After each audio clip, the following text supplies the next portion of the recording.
Have you ever found yourself wondering why, after years of dedicated chanting, ritual and visualization, you still haven't had a direct experience of your chosen deity?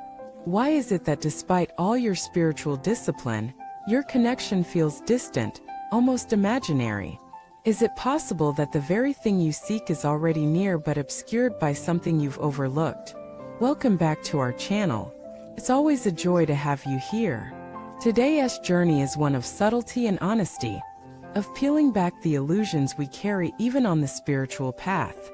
For every sincere seeker who has longed to directly perceive their deity, or who has ever felt like their devotion was being met with silence, this message is for you.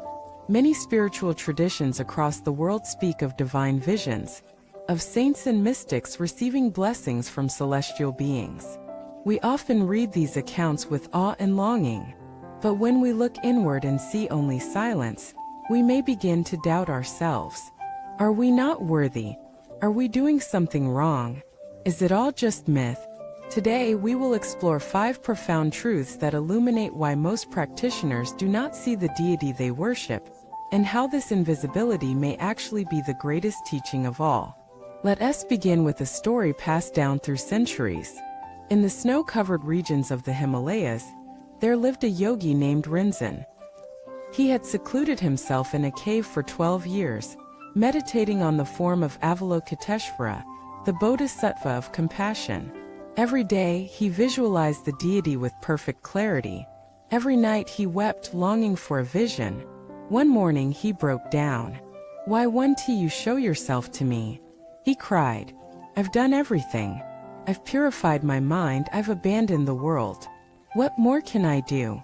Then from the silence of the cave came a gentle voice, not from outside, but from within. "You look for me as something other, but I am the one crying your tears. I am the one longing with your heart. I am not to be seen, I am to be realized." This story contains the seed of our first truth. The divine is not separate from your mind. It is your awakened mind. Most seekers imagine the deity as external, shining in the sky, descending from a cloud. But the most profound teachings tell us otherwise. They say the deity is a mirror of your highest potential. You do not see the deity as you see a stranger. You become the deity through dissolving the boundaries of ego. The question then shifts from when will I see the deity, to when will I stop believing I am separate? This leads us to the second truth. The ego wants to possess what can only be surrendered into.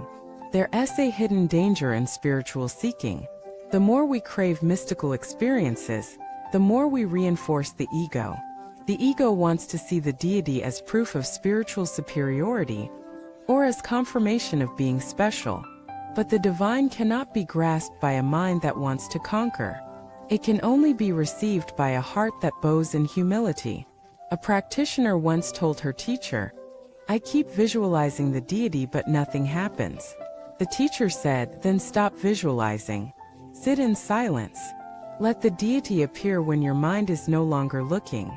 What a paradox! In our effort to see the divine, we blind ourselves with effort. We must practice, yes, but we must also release. The third truth is perhaps the most uncomfortable. You may not see the deity because you don't believe it's truly possible. Deep down, many of us carry a subtle disbelief.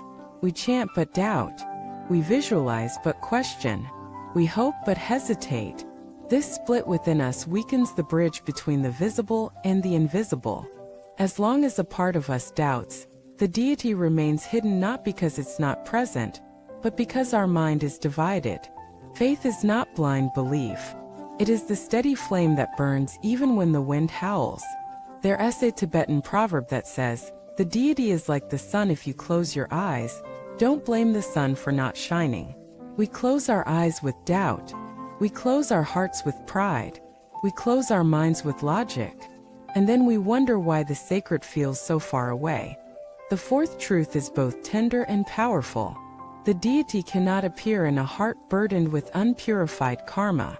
This is not about punishment. It's about vibrational alignment.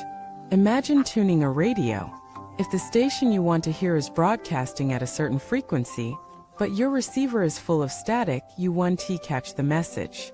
Karma is not just about external actions. It's about the patterns of thought, speech, and intention stored in your subtle body.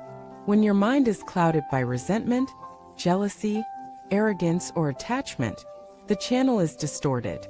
That's why purification practices are essential not as rituals, but as tuning devices.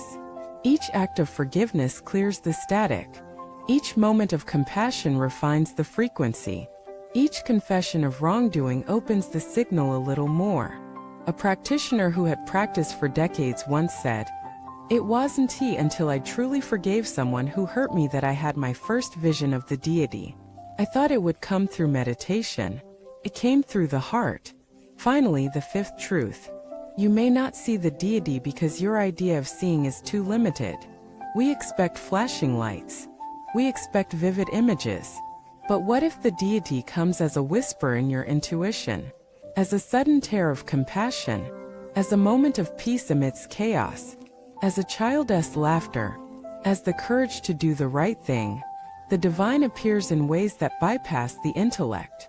That's why many great masters speak of realization rather than visions. One day, a student asked their guru, "Have you ever seen the deity?" The guru smiled, "Every time I see a person forgive someone who doesn't deserve it, I see the deity. Every time someone chooses love over revenge, I see the deity. Every time a person gives without expecting, I see the deity." The student was puzzled. "But what about visions?" The guru said, "Those come and go. But these are permanent. The greatest vision is not one that dazzles the eyes, but one that transforms the heart." So where does all this leave us? It leaves us at a crossroads. We can continue to chase visions like spiritual trophies, or we can settle into the depth of sincere practice, knowing that the divine is already nearer than near. We can measure progress by outer signs, or we can surrender into a love so vast it needs no proof. We can pray not with craving but with clarity.